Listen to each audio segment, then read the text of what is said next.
सीता बियही लैया जनकपुर कौन लागे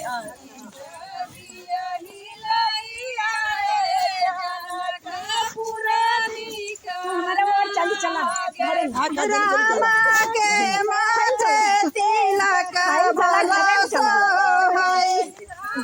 पहले पूछा बंदर तू चल गई रामा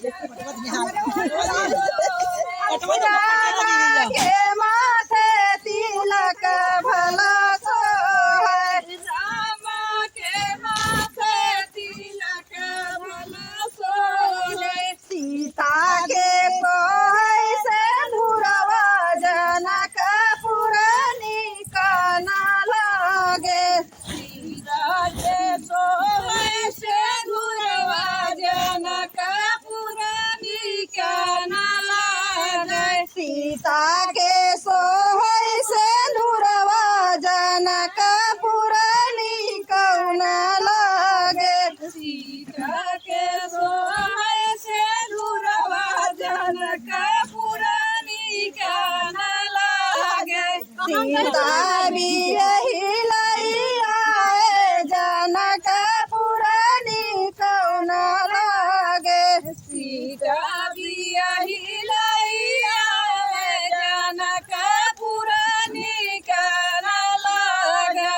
रामा के हाथे घड़िया भला सोहै रामा के हाथे घड़िया भला सोहै रामा के हाथे घड़िया भला सोहै रामा के हाथे घड़िया भला सोहै सीता के सोहै चुनरिया जनकपुर निकन लागे सीता के सोहै चुनरिया जनकपुर निकन लागे सीता के सोहै चुनरिया जनकपुर निकन लागे सीता के सोहै चुनरिया जनकपुर निकन लागे सीता बियही लैया जनकपुर निकन लागे सीता बियही लैया जनकपुर निकन लागे सीता बियही लैया जनकपुर निकन लागे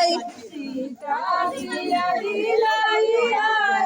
जनकपुर निकन लागे रामा के सिर पे मौरा भला सोहै रामा के सिर पे मौरा भला सोहै रामा के सिर पे मौरा भला सोहै रामा के सिर पे मौरा भला सोहै सीता के सोहै मौरिया जनकपुर निकन लागे सीता के सोहै मौरिया जनकपुर निकन लागे सीता के सोहै मौरिया जनकपुर निकन लागे सीता के सोहै मौरिया जनकपुर निकन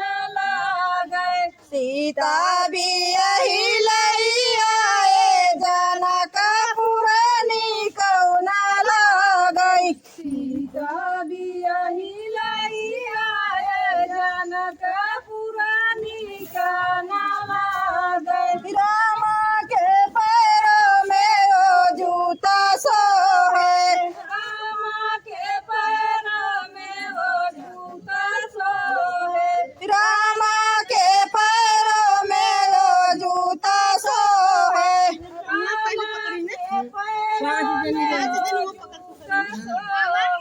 सीता के सोहै पायलिया जनकपुर निकन लागे